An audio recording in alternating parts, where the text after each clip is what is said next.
Today we're going to review adding and subtracting decimals and the process in which we do that. So, first thing we're going to do is list some decimals. 55 and 4/10, 57 and 23 hundredths, and we'll do maybe 62 and 1/100th. So the first step is to line up your decimal points. And we've been practicing the strategy in which we can draw a line. So our first 55 decimal for 57 decimal 23, 62 decimal 0.1.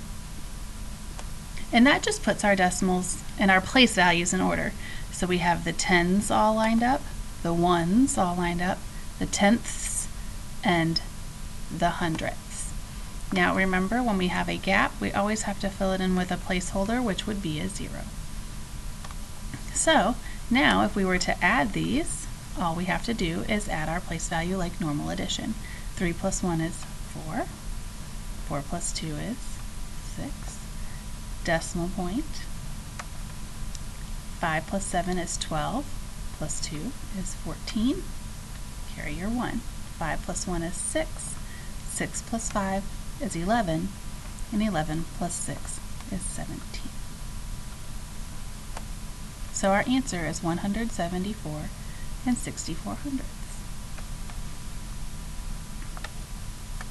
Sometimes we might get decimals that just have whole numbers, such as 62, 47, and 946 thousandths, and 12 and 3/10. So again, easy way, draw a straight line, and then we can go ahead and line up our decimals. So I'm going to leave the 62 off for a minute just so that we can see where everything lines up. 47 decimal 946. 12 decimal 3. Now this number is 62.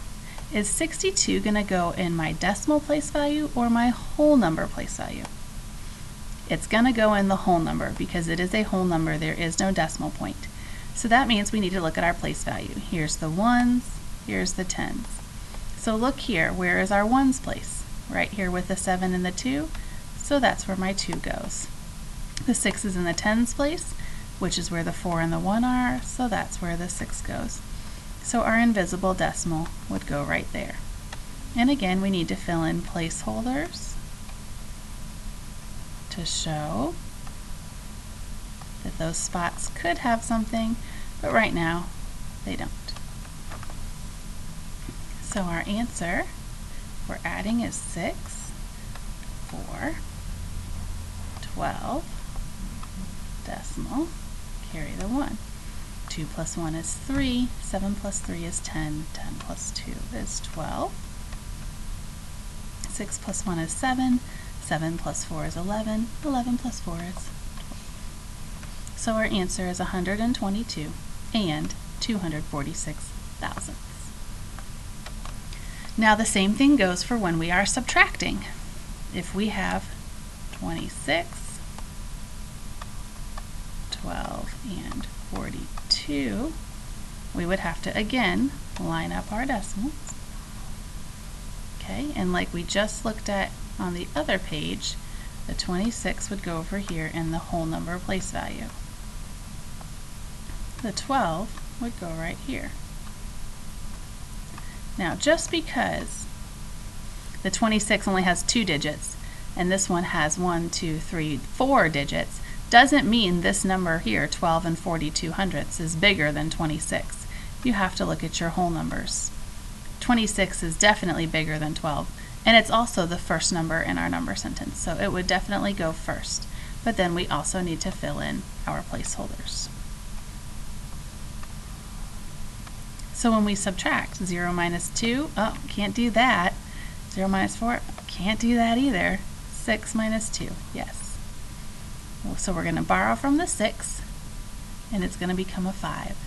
We're going to give that 10 to the next place value, and now we have 10 minus 4. Great, so now we can work that one out, but we still have 0 minus 2, so we can't do that, so we need to again borrow from the 10 to make it a 9, and make this a 10. 10 minus 2 is 8, 9 minus 4 is 5, decimal point, 5 minus 2 is 3, and 2 minus 1 is 1, for 13 and 58 hundredths. Now, we've also learned a strategy that involves taking these zeros out of our whole thing. So if we wanted to do that strategy, it was 26 and zeros, and 12, 42. Remember, we can always slash this and take 1 away. So if we have $26, 1 less would be $25.99. But when we take 1 away from that, we also have to take 1 away from this. So it would be 12 and 41.